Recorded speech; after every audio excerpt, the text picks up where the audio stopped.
حضرت ابو ذر غفاری رضی اللہ تعالیٰ عنہ نے فرمایا تھا کہ قل عفو کی ضرورت کے سوا باقی سب اللہ کی راہ میں دو، اور انہیں مدینہ منورہ سے نکال دیا گیا. He is considered first socialist in Islam. Sir, what is your opinion?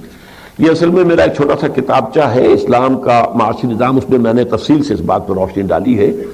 اول تو آپ نے موقف صحیح نہیں سمجھا. حضرت ابو ذر غفاری نے قرآن مجید کی ایک آیت ہے کہ جس میں کہا گیا ہے والذین یکنزون الذھب والفضہ، جو لوگ سونا اور چاندی گاڑ کر رکھتے ہیں اپنے پاس، اسے کنز بناتے ہیں، خزانہ بناتے ہیں، ولا ينفقونھا فی سبیل اللہ، اللہ کی راہ میں خرچ نہیں کرتے، تو ان کے لیے پھر یہ جو کنز ہے اسی سونے اور چاندی کو تپا کر قیامت میں آخرت میں پھر ان کے چہروں پر، پیشانیوں پر، پسلیوں پر داغا جائے گا. اس سے انہوں نے یہ نتیجہ نکالا کہ سونا چاندی اپنے پاس رکھنا مطلقاً حرام ہے. اس سے کم تر سکہ کوئی ہے، تانبے کا پیسہ تو رکھ سکتے ہیں، لیکن یہ کہ سونا چاندی نہیں رکھ سکتے. اس میں ان کا غلو اس درجے ہوا کہ انہوں نے اس کو عام برسر عام بھی بیان کرنا شروع کر دیا.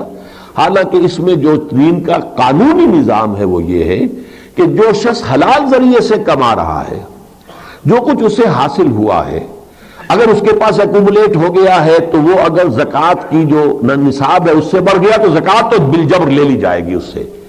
باقی کا معاملہ اس کو اختیار ہے، چاہے تو اللہ کی راہ میں خرچ کر دے، چاہے نہ کرے، اس میں جبر نہیں ہوگا. سوشلزم میں جبر ہے، سوشلزم میں نفی ہے انفرادی ملکیت کی. اسلام میں قانونی سطح پر انفرادی ملکیت بھی ہے، گھر بھی آپ کا ہو سکتا ہے، کھیت بھی ہو سکتا ہے، فیکٹری بھی ہو سکتی ہے، دکان بھی ہو سکتی ہے. حرام سے نہ کمائیں، سودی نہ معاملہ ہو، اور یہ جوئے کا سٹے کا معاملہ نہ ہو، وغیرہ وغیرہ. حرام چیزیں پیدا کر کے جو ہے بنا کر، شراب بنا کر یا کچھ کما نہ رہے ہو، لوگوں کے سفلی جذبات کو بھڑکا کر کما نہ رہے، حلال طریقے سے کمائیں. جو کمائیں گے اگر خرچ کیجئے، آپ کا مال ہے. اگر کچھ ایکومولیٹ ہو گیا ایک خاص حد تک تو اس میں سے زکوٰۃ لے لی جائے گی تاکہ جو ذرا پیچھے رہ گئے ہیں ان کی ضروریات پوری ہو. لیکن یہ کہ اس کے بعد آپ کے پاس ہے، آپ چاہیں تو رکھیں، وہ پھر آپ کا وراثت میں آپ کی اولاد کو منتقل ہو جائے گا. قانون وراثت اتنا مفصل قرآن میں آیا ہے. تو حضرت ابو ذر غفاری نے ان چیزوں کو نظر انداز کر دیا. ان پر اصل میں فقر کا، درویشی کا اور زہد کا بہت غلبہ تھا. اسی لیے حضور نے ان کے بارے میں فرمایا ہے کہ من کان یسرہ ان ینظر الی زہد عیسیٰ فلینظر الی صاحب ابی ذر.